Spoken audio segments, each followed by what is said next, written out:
Olá, meu povo do terceiro ano. Gente, a aula hoje a gente vai gravar, né? E aí vocês vão receber o link e vão ter essa aula sobre esse assunto tão importante, esse assunto que é tão cobrado no Enem. Olha só, esse é o assunto de história que é mais cobrado no Enem. Então, o ano passado não caiu nenhuma questão, não. Mas o outro, esse passado, não, o outro, caíram três questões sobre Era Vargas. E é um assunto extremamente recorrente. É um assunto que é importantíssimo para a gente entender, inclusive, muito da cultura política brasileira dos dias atuais. Né? Getúlio Vargas ele marcou definitivamente a história política, a história social, a história e criou uma cultura política, né, que a gente chama de trabalhismo, né? Então esse político que tem uma entrada grande entre as massas. Então até a Primeira República, a gente estudou a Primeira República, a gente viu como a Primeira República ela tem algumas revoltas sociais por demandas diversas, né?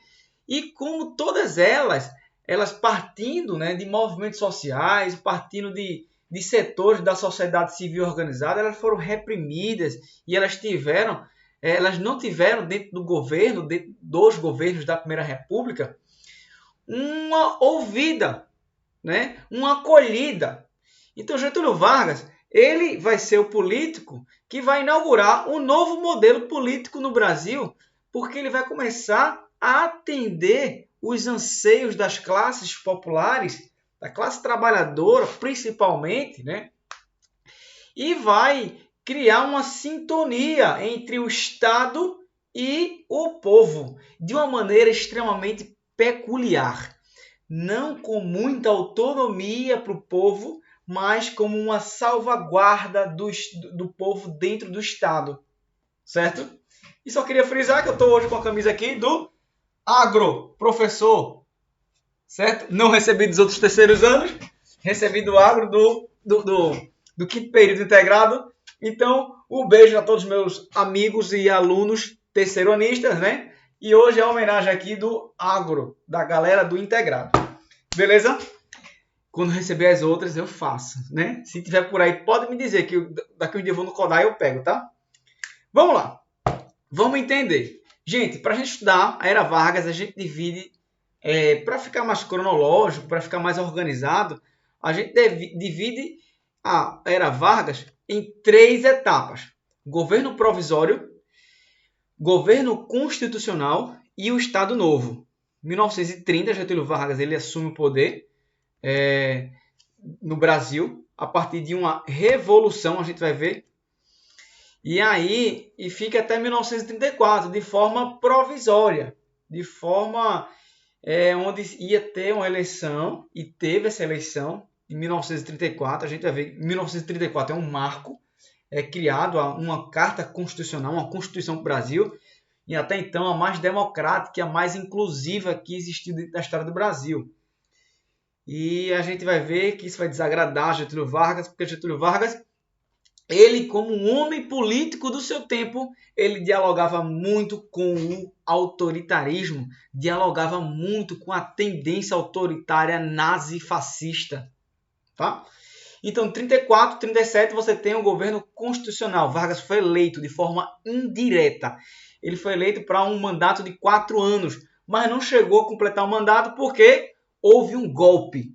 Getúlio Vargas ele organiza um golpe e aí esse golpe ele vai ser caracterizado por aquilo que os especialistas que estudam Getúlio Vargas, que é o plano de Vargas desde o início, é governar com amplos poderes, Congresso fechado, né, sem habeas corpus, sem a liberdade individual, governar com autoritarismo.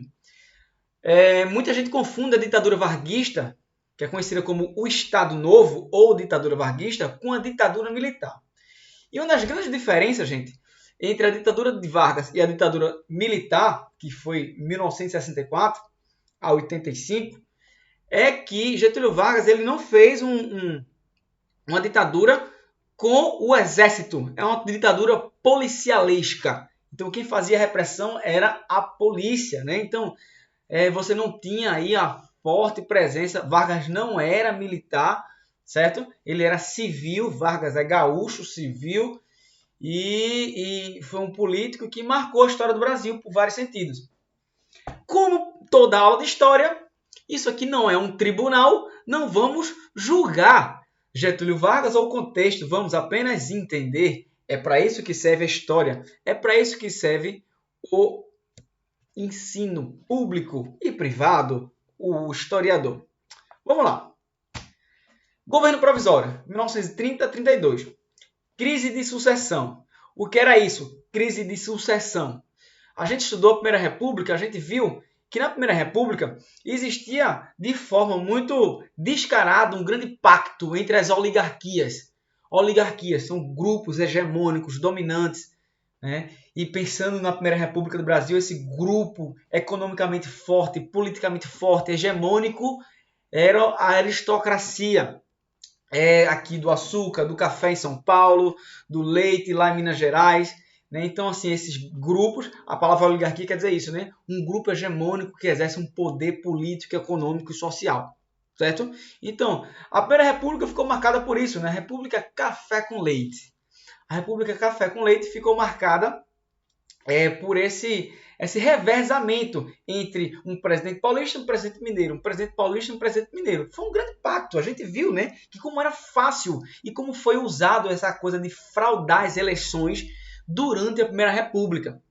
Então, quando você se aproxima de 1930, você tem uma crise da sucessão, né? As oligarquias elas vão entrar em um desencontro.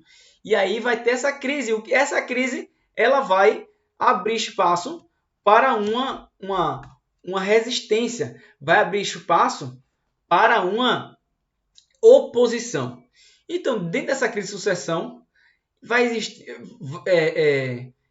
vai se montar um grupo liderado por Vargas e tem o vice dele, que é o João Pessoa, paraibano João Pessoa. Eles vão concorrer às eleições, a chapa de Vargas, e vai perder as eleições. Getúlio Vargas ele se candidata em 1930 e vai perder. E era impossível Getúlio Vargas ganhar.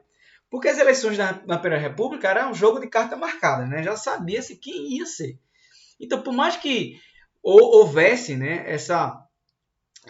um grupo questionando a política, a Primeira República, né, não existia uma justiça do eleitoral que fazia a contagem de votos. A contagem de votos era feita de uma maneira de quem estava no poder, que fazia a contagem dos votos. E acontece que o Washington Luiz ele ganha as eleições. É o candidato paulista. Então, Getúlio Vargas ele perde as eleições e acontece um conflito. Né? O vice de Getúlio Vargas ele é morto, ele vai ser assassinado aqui em Recife.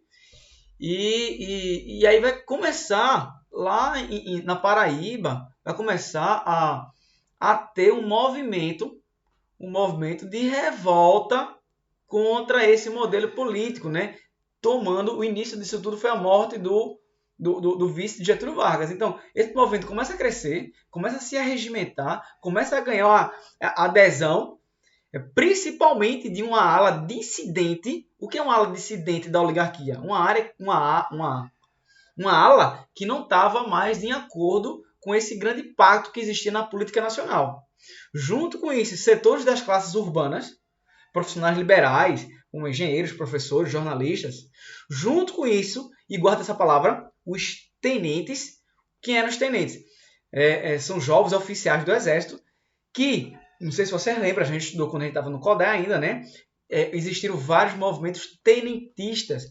O tenentismo, ele começou, eram pessoas, né, oficiais do Exército que faziam oposição à República Velha, a esse modelo que era caracterizado como falso, como hipócrita, esse modelo político que tinha que ser superado. E esses tenentes, eles viram em Vargas essa tentativa de fazer uma mudança no Brasil. E essa mudança ela foi ganhando corpo, ganhando adesão. Então, grande parte da sociedade se juntou e liderado Getúlio Vargas. Em 1930, houve um golpe no Brasil. O presidente Washington Luiz ele foi deposto lá no Palácio do Catete, a capital do Brasil em 1930, minha galera. não era em Brasília ainda, né? Quem vai fazer Brasília, construir Brasília é Juscelino Kubitschek, a gente vai chegar nesse assunto, né? Daqui a alguns assuntos mais na frente. Então, Getúlio Vargas vai assumir a partir desse golpe.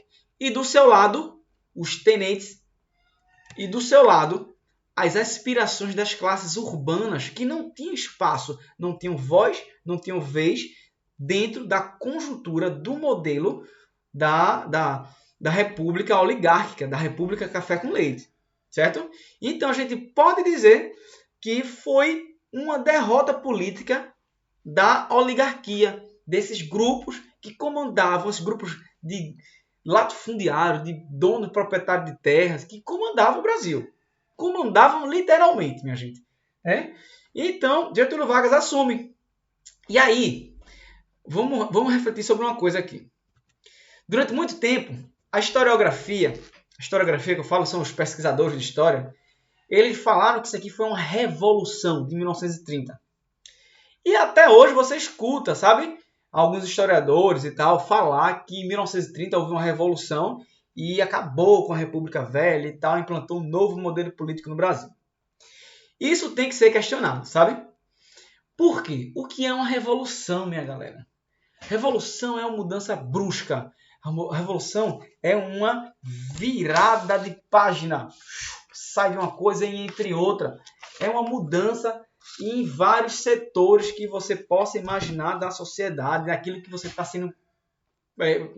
se propondo a fazer, né? Então, Getúlio Vargas, quando chegou ao poder, certamente houve uma mudança política, houve uma mudança de postura, que a gente vai ver, a gente vai conhecer mais na frente, né? Quais foram essas mudanças. No entanto, a palavra revolução é muito pesada para a gente falar que em 1930 foi uma revolução. No sentido literal da palavra revolução, que pressupõe uma mudança drástica, rápida, né? Uma mudança quase que completa. Porque Getúlio Vargas, apesar de ter tenentes que não tinham espaço na República Velha, apesar de ter classes urbanas, principalmente o operariado, o movimento operário, a gente viu isso no CODEI também quando a gente estava presencial, o movimento operário, que em 1917 já faz a primeira grande greve nacional, as aspirações, não existia direito do trabalho, não existia direito trabalhista, não existia 13º, não existia nenhum tipo de cobertura de direitos para o trabalhador. E é com Getúlio Vargas que essas pessoas começam a se projetar e dizer, pode ser que com esse cara aqui a gente consiga. Né? Então, por isso que a adesão das classes urbanas, né? A gente não pode dizer que o movimento operário ele aderiu totalmente à campanha varguista. Não, o movimento operário ele é autônomo.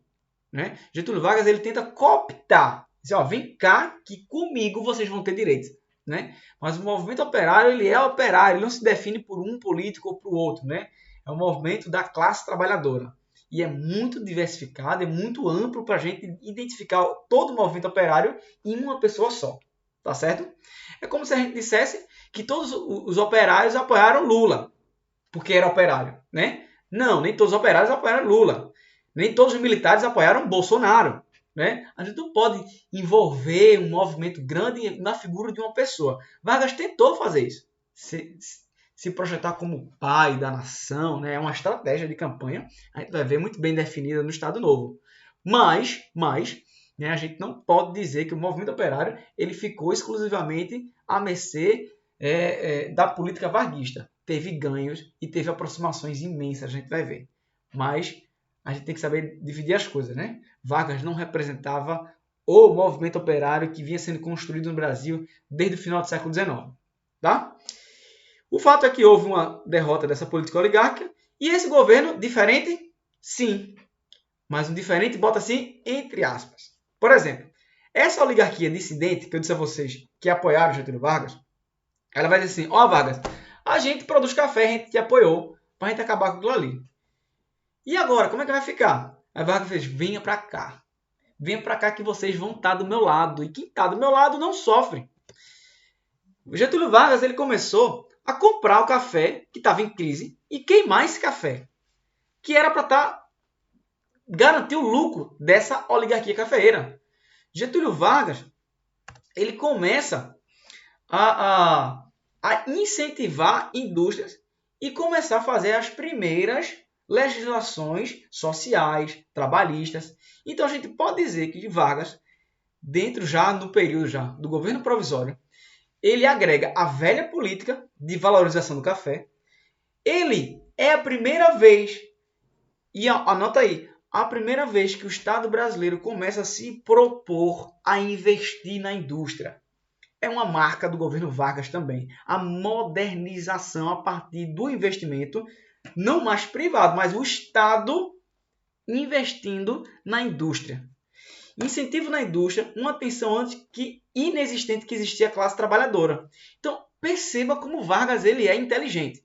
Ele pega, ele agrega com base de apoio a oligarquia dissidente, né? Começa, seus interesses também é o interesse do Brasil. Vem cá.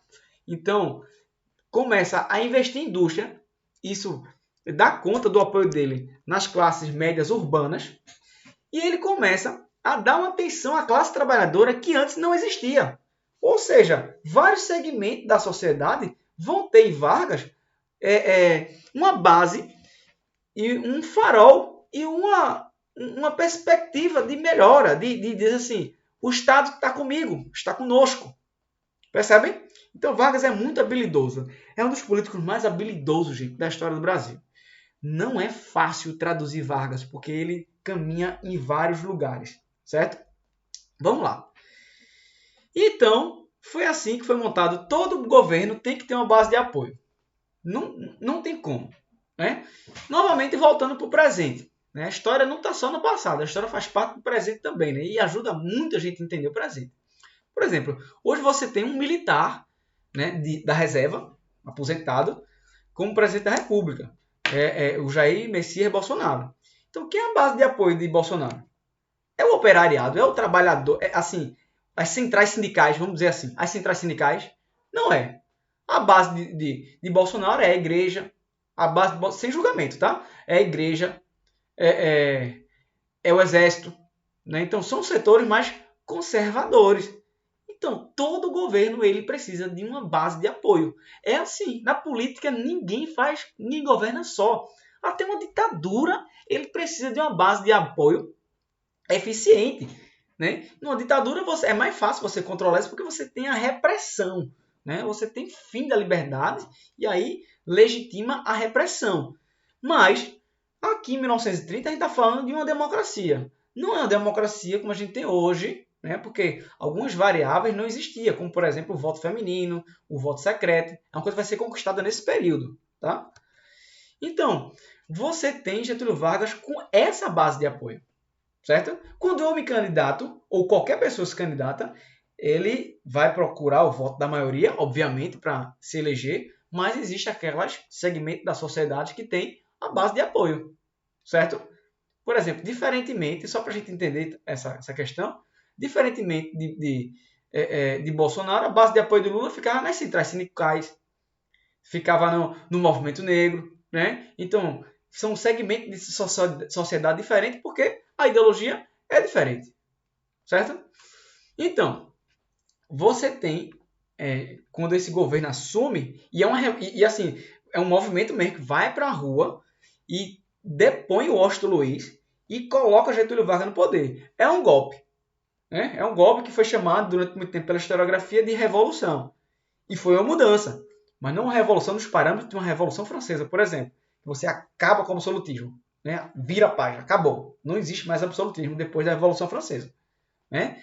Existe a velha política da valorização do café depois de Getúlio Vargas ao poder? Existe. E várias continuidades. Por isso que esse termo revolução você tem que relativizar. Então você já começa o governo de Getúlio Vargas assim, com essa ampla base de apoio por diversos segmentos da sociedade. Certo? No entanto, vai ter tensão entre as velhas oligarquias e os tenentes interventores. Eu disse a vocês que os tenentes foram a Revolução Armada, pô. Então os tenentes eles foram assim primordiais para colocar Getúlio Vargas no poder, certo? Então Getúlio Vargas vai apontar, vai indicar alguns tenentes como interventores do Estado. Por exemplo, existia um tenente pernambucano que se tornou governador de São Paulo. Getúlio Vargas, não eleito, né? Porque como fosse a revolução, né, com um golpe, então Getúlio Vargas indicou os governadores. E aqui, alguns tenentes foram indicados, porque os tenentes eram da base de apoio de Getúlio Vargas. Então, essas oligarquias locais, sob o apelo da autonomia política, elas começaram a questionar por que um tenente, por exemplo, né? Estou falando do caso de São Paulo. Por que um tenente pernambucano, governador do estado de São Paulo? Né? Porque essa oligarquia ela não acaba. Né? Essas pessoas são as pessoas que têm os meios de produção, são essas pessoas que têm um comércio, são essas pessoas que têm uma oligarquia, não se acaba do dia para a noite. Né? Não é com a chegada de Vargas que a oligarquia, né? Os barões de café, eles perderam o poder. Né? Eles tiveram uma queda na representação política, mas o poder ele se manifesta sob diversos aspectos, inclusive econômico, né? E quase que principalmente econômico. Então, essas oligarquias locais, em São Paulo, elas começaram a pedir mais autonomia. E aí gerou, 2 anos depois, uma coisa que ficou conhecida como a Revolução Constitucionalista. A Revolução Constitucionalista ela aconteceu em 1932 em São Paulo e foi uma grande demanda do Estado de São Paulo. O Estado de São Paulo declarou guerra contra o governo federal e pedia uma nova Constituição. Por isso que Revolução Constitucionalista teve um apelo muito grande da classe mais conservadora, mais elitizada do Estado de São Paulo, que não via o governo de Getúlio Vargas com bons olhos, fazia oposição ao governo Vargas. Teve participação também de classes populares? Teve.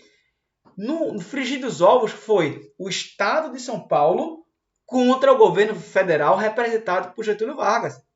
E foi uma guerra de fato, minha gente. Houve um exército montado em São Paulo para combater as tropas federais. Só para uma curiosidade, né?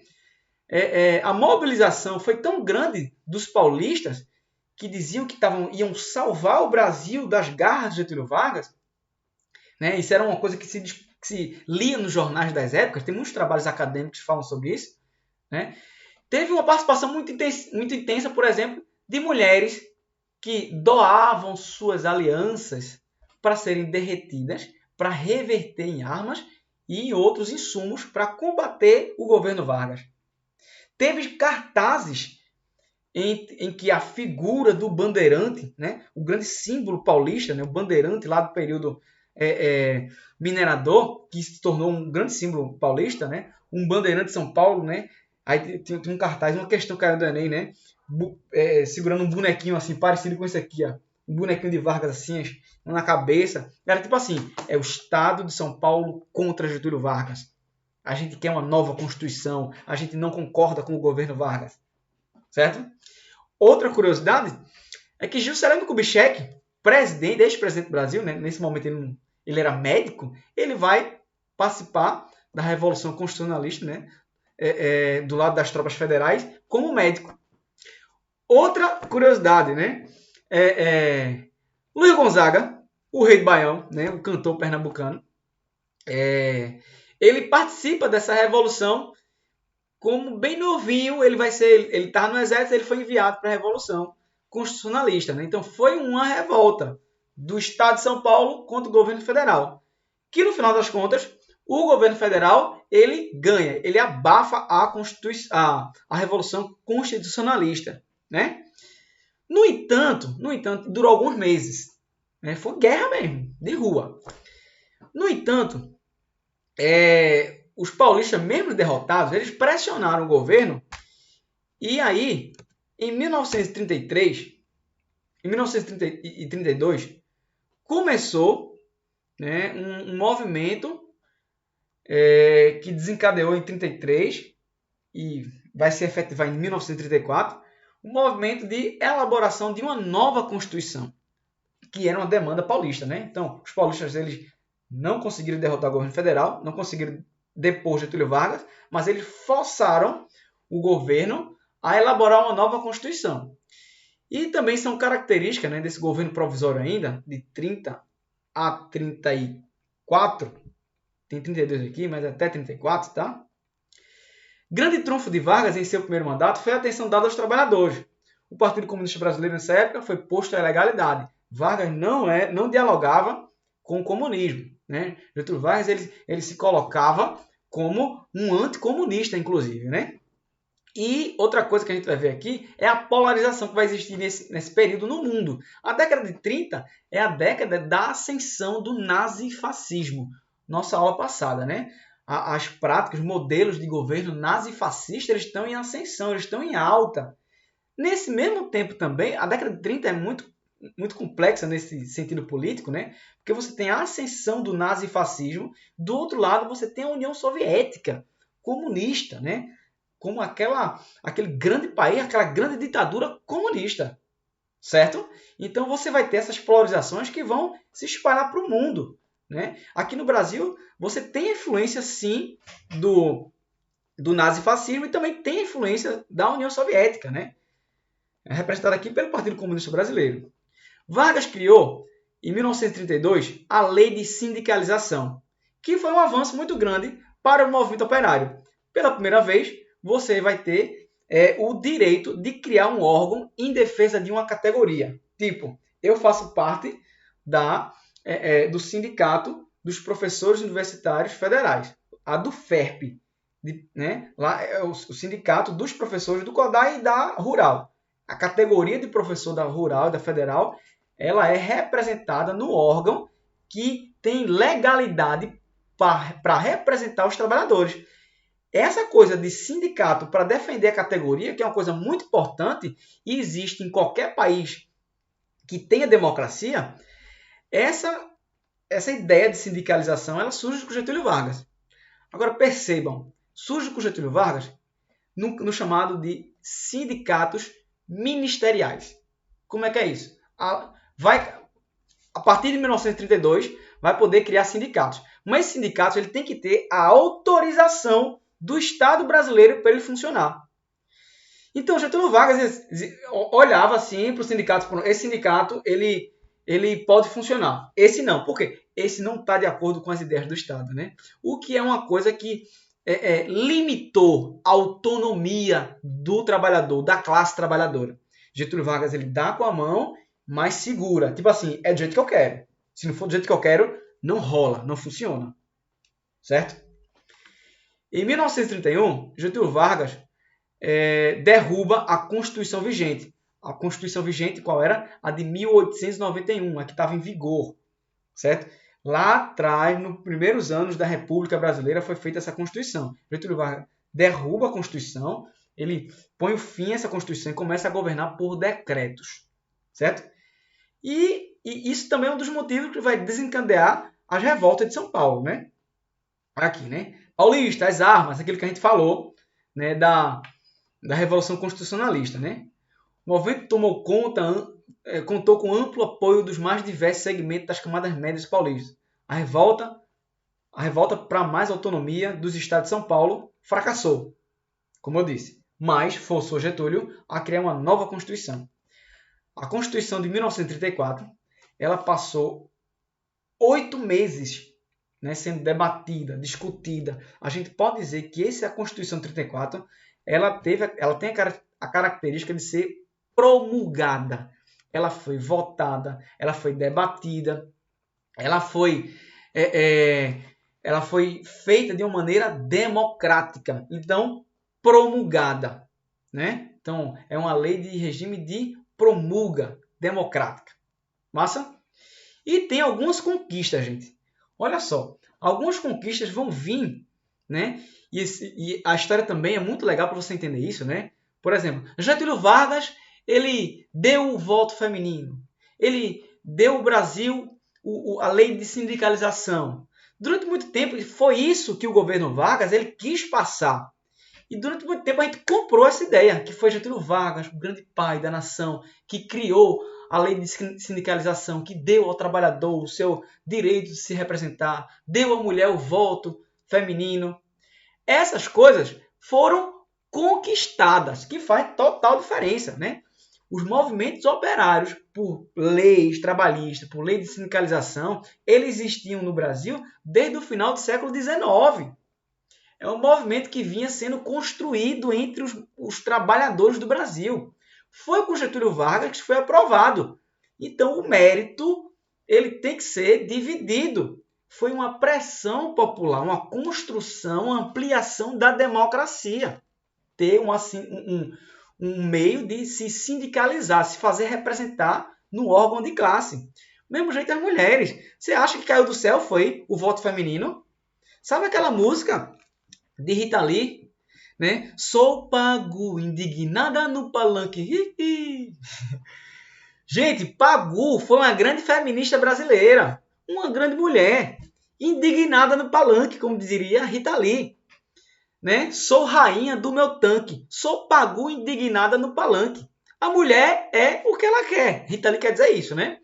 Mas Pagu faz parte de um movimento feminista que começou a surgir no Brasil nos anos 20. Certo? As mulheres não chegaram assim e caiu o voto feminino do céu. Tome, mulheres. Né? Falar desse jeito é você falar, né, de uma maneira onde o protagonismo feminino ele é suprimido, né, abafado. O voto feminino ele foi fruto de uma intensa, de uma longa história de mobilização de movimentos feministas. O Brasil, que era extremamente patriarcal e machista, vou mudar o verbo, tá? É extremamente patriarcal e machista, né? Ele, aos poucos, ele vai ganhando espaço para a mulher. Muito tardiamente, a gente, em 1934, você vai ter o direito, cadê? Eu botei aqui, o voto feminino. Em 1934 vai ser regulamentado o voto feminino. Olha só, de 1500 até 1934. Em 1934 a mulher não podia participar da política. A mulher não podia votar nem ser votada. Isso chegou muito tarde no Brasil, ainda. Mas chegou fruto de reivindicações. Né? Então, uma nova leitura da história, né? ela faz com que a gente está numa democracia. Então, numa democracia, democracia, poder do povo.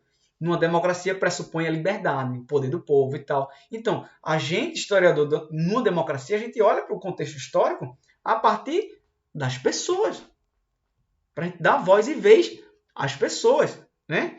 Então, foi importante a chegada de Getúlio Vargas que assim, abriu o caminho para essas demandas. Mas não foi única e exclusivamente mérito só de Getúlio Vargas que essas demandas chegaram, como o voto feminino, por exemplo. Né? Esse livro aqui, ó, A Era Vargas, é uma historiadora, Maria Celina, é uma historiadora carioca, eu acho. Conheci ela num evento uma vez, que eu estava, né? E ela é uma das referências em Era Vargas. Ela vai dizer o seguinte, né, que ela tem acesso ao diário de Getúlio Vargas. Ela vai dizer o seguinte, né, que Getúlio Vargas, quando vê a Constituição com áreas democráticos, que surgiu em 1934, que foi votado por uma Assembleia Constituinte, né, com deputados e senadores sendo formado uma Assembleia para eleger uma Constituição, votar uma Constituição, Getúlio Vargas vai dizer o seguinte, ó, é muita democracia para o Brasil. Ele não estava ligado, ele não gostou desse modelo democrático que dava voz, principalmente, né, uma voz que antes era suprimida, antes era abafada, o voto feminino, por exemplo. Né? Então, Getúlio Vargas estava ali, mas ele era uma peça. Como a democracia tem que ser, meu amigo. Um presidente não manda em tudo, nem todos, né? Então, você vê aí as mobilizações aí. O presidente ele tem uma função. O povo tem outra função também. Quando um cara é governo e outro é governado, né? Não quer dizer que o governo ele pode fazer tudo com o governado, né? Então, a democracia são esse pacto, né, que existe, né? Em 1934, é um avanço muito grande que a gente tem a criação do Código Eleitoral em 32. E em 34 você tem o voto secreto, né, que acaba com aquela lógica, né, do voto de cabresto. Eu, coronel, fulano e tal, não vai ver em quem eu vou votar, porque agora o voto é secreto. Isso foi um avanço para a democracia. Você tem o voto feminino. E pela primeira vez na história do Brasil, a justiça eleitoral. As eleições passaram a ser feitas por uma justiça eleitoral. Antes, era o candidato da situação que fazia a contagem dos votos. Percebe? Então foi um avanço democrático muito importante. Repito, fruto de intensas mobilizações. E é assim, os direitos eles não brotam, nem caem do céu, eles são conquistados, certo? A história está aí para provar, não tem o que questionar, né? Seja pela luta dos direitos civis dos negros americanos, representados por Martin Luther King, né? Lá nos Estados Unidos, país símbolo do capitalismo, né? Você vê que sem mobilização, né? Sem luta por direitos, os direitos não brotam. E imagina se Martin Luther King tivesse sentado assim, eu vou esperar o político deixar a gente voltar, nós negros. Né? Talvez nunca tivesse acontecido, né? Enfim, reflexão. E Getúlio Vargas começa, ele é eleito em 34, né? Eleito por voto indireto. O que é o voto indireto? Os deputados e senadores constituintes, eles vão votar, não é a população que vota, tá? Em 30 ele entrou por um golpe, em 34 são os deputados e senadores que vão votar em Getúlio Vargas. Vão votar e ele vai ganhar, vai ter uma eleição, ele vai ganhar e tal, e fica por um mandato de 4 anos. Então seria para 1938, a gente tem 34, né? Em 1938, Getúlio Vargas ele ia ter outras eleições. A gente vai ver que não foi isso que aconteceu. Vamos lá. E aí, algumas novidades também que eu botei aqui, né? Em 34 também a possibilidade de nacionalizar empresas estrangeiras aqui no Brasil. Existia essa possibilidade dentro da Constituição. Então você vê, né, que tem também aí, né, um resquício de nacionalismo. Né? Quando você pensa em nacionalizar, é tornar do Estado. Né? Pensando no Estado, é uma discussão que hoje é muito, muito forte, né? Privatizar ou deixar do Estado, né? Então tem lados positivos para ambos os lados, tá? Por exemplo, agora sim, setores estratégicos, como por exemplo a educação, produção de energia e outros setores estratégicos para um país, né? Grande parte dos países não privatizam, eles nacionalizam. Né? Deixa do Estado, porque qualquer bronca o Estado está ali, né? Para socorrer. Como, por exemplo, você vê, você teve em São Paulo, há 2 anos atrás, uma crise hídrica. A maior cidade do Brasil quase entrou no colapso. Né? Entrou no colapso de ia faltar água na cidade de São Paulo. E o abastecimento de água em São Paulo tinha sido privatizado, a Sabesp. Né? E aí o que aconteceu? Quando entrou nessa crise enorme, quem foi que ajudou? O Estado, mesmo sendo privado. Né? Porque alguns setores, né, dependendo, né, da ideologia do governo, ele pensa em privatizar ou manter do Estado. Depende da perspectiva do Estado, do modelo do Estado, sabe? Do governo. Nesse momento aqui, o governo ele tinha essa característica nacionalista. Como também, pela primeira vez na história do Brasil, você vai ter o direito de todos à educação aparecendo na lei. É a primeira vez no Brasil que vai aparecer esse nomezinho aí, direito de todos à educação. Gente, só falando outra coisa, né? Eu não coloquei aqui no slide, mas na década de 30 também é criado, né, o primeiro movimento negro de caráter nacional, a Frente Negra Brasileira. Já vi isso cair na questão do Enem, viu? Frente Negra Brasileira. Inclusive, né, é um movimento negro que vai lutar por melhores condições e visibilidade e inclusão do negro na sociedade. Tá? A Frente Negra Brasileira ela vai ter, quase todos os estados brasileiros vai ter componentes. Inclusive, elas fazem reuniões com o próprio Getúlio Vargas, que recebe a Frente Negra Brasileira. Perceba, né? Então, assim, já pautando direitos para essa classe que não teve a mesma possibilidade de vida, né? Eu estou falando dos negros, né? Porque quando acabou a escravidão, o pós-abolição foi muito difícil para as pessoas negras. A gente está falando da década de 30, então fazia um pouco mais de 30 anos que tinha acabado a escravidão no Brasil, né?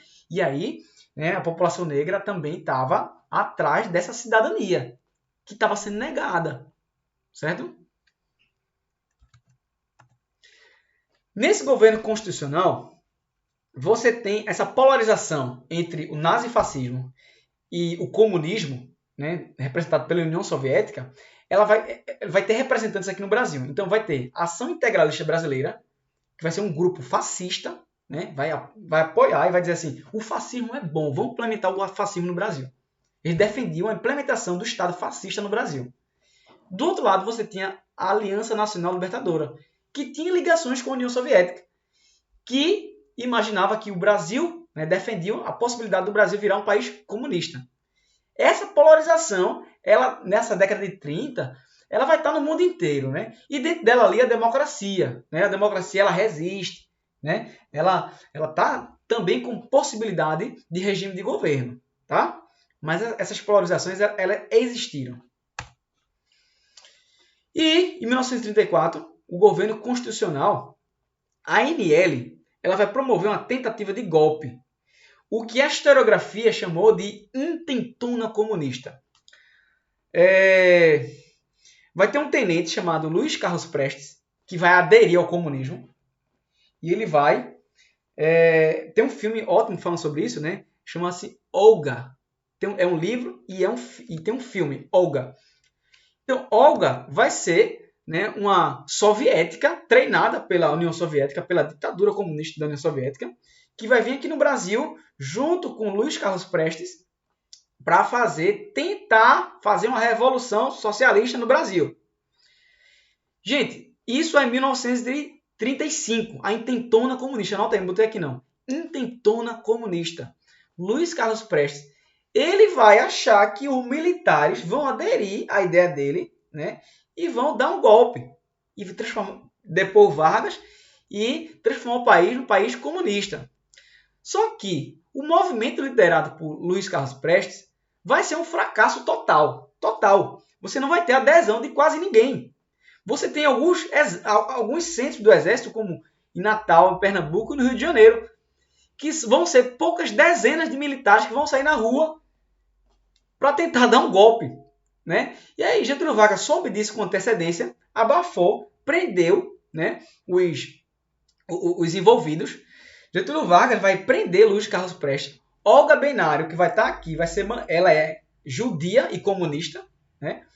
E Getúlio Vargas vai pegar a Olga e enviar para a Alemanha nazista, uma vez que ela era judia. Olha só que sacanagem, né? Duas coisas que Hitler odiava, né? Judeus e comunista. Então Getúlio Vargas vai pegar e vai enviar Olga Benário para lá, e o líder Luiz Carlos Prestes, ele vai prender. Luiz Carlos Prestes vai passar o governo Vargas todo preso, de 1935 até 1945, certo? E aí vai se intensificar uma repressão contra os comunistas, né? Tem um livro chamado de Memórias do Cárcere, de Graciliano Ramos. Graciliano Ramos, que vocês estudam ele na literatura. Ele escreve esse livro numa prisão, né? Memórias de um Cárcere, da prisão. Por quê? Graciliano Ramos, ele era afiliado ao Partido Comunista.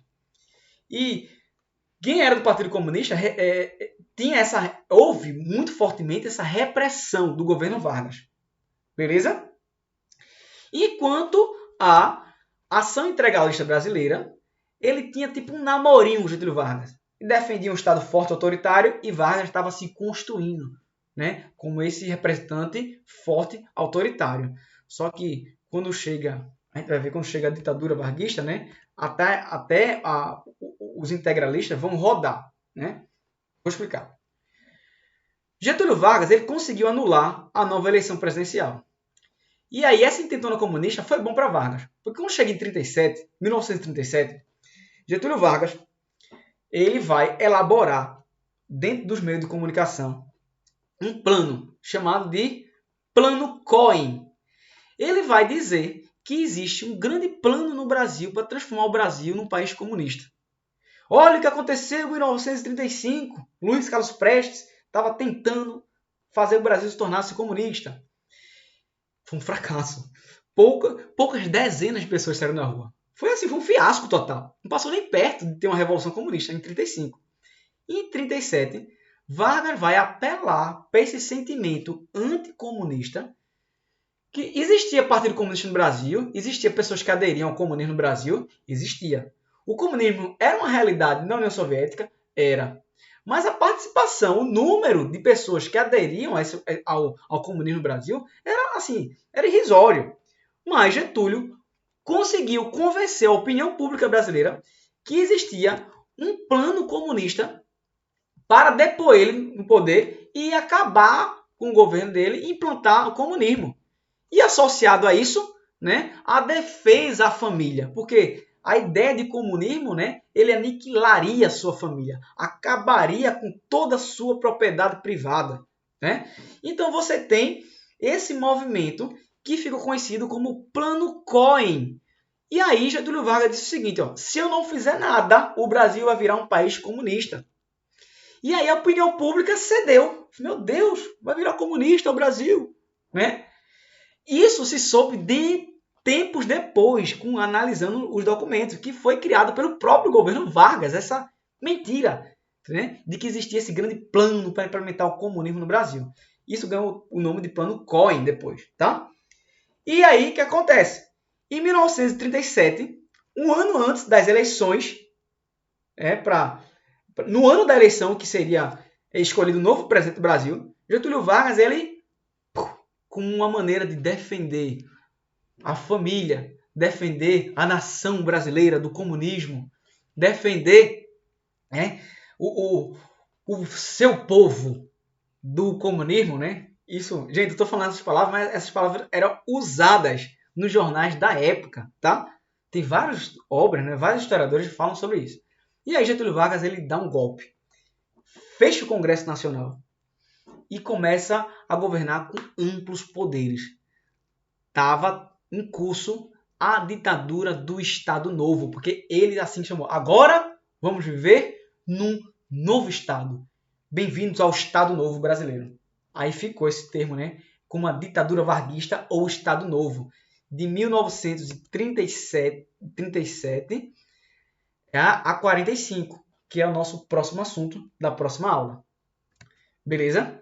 E vai ser no Estado Novo onde Vargas vai se consolidar como grande político.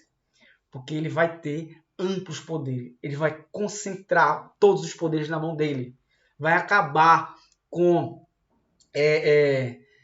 instrumentos republicanos democráticos, como, por exemplo, a liberdade de expressão, como, por exemplo, o direito de eu fazer me representar, né, na justiça.